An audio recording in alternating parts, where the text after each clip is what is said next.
Weigh out the designated amount of your product and place it into a 125 milliliter Erlenmeyer flask.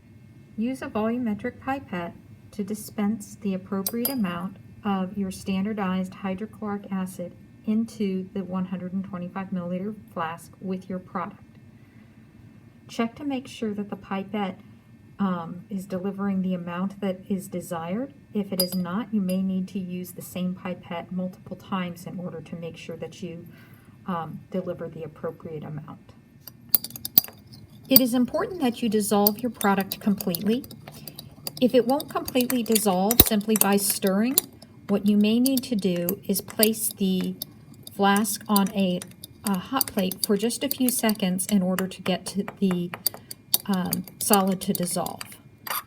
Gently heat your mixture just until you have your solid dissolved. The goal here is not to boil this because we don't want to lose any of the ions that we have in there. We just want to dissolve our material.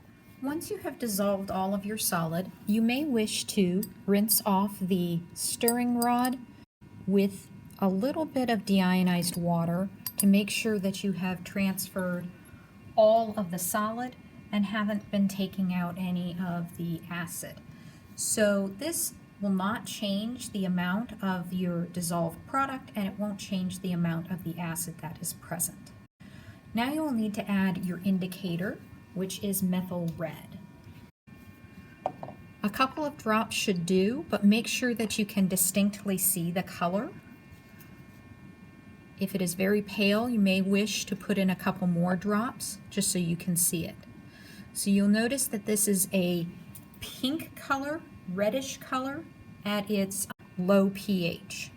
Then you want to record the volume of the burette so that you have the initial reading for your hydrochloric acid.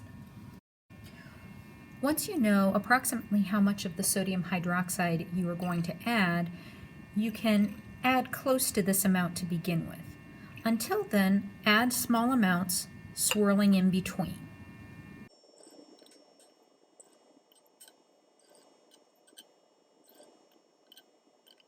Unlike with phenolphthalein, we won't be able to look for the hints of the endpoint by seeing just a slight change as we add that disappears.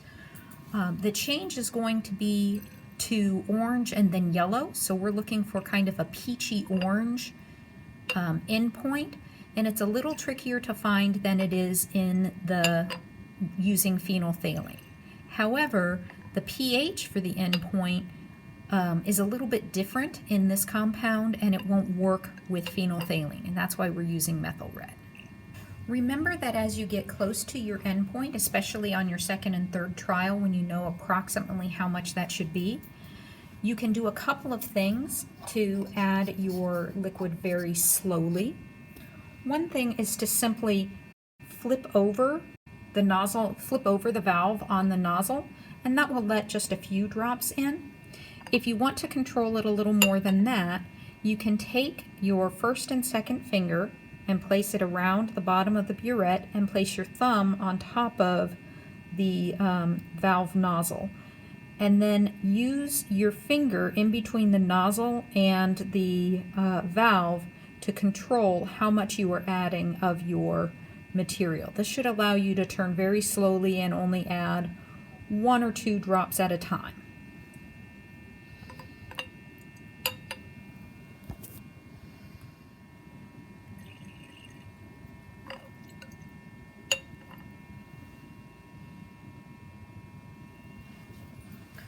We are looking for a peach or orange endpoint. This will be a distinctly not pink color anymore. So we're right about at this endpoint here. I might add just a smidge more to really call it that endpoint that is orange. And we want that color to persist and not switch back to the pinkish color. So at this point, we need to write down our volume of our sodium hydroxide that has been added. The endpoint on this won't be quite as precise as with phenolphthalein, But if we do overshoot our endpoint by adding way too much of the sodium hydroxide, we'll notice that our solution will turn yellow instead of orange. So this is the point when you are past the endpoint here.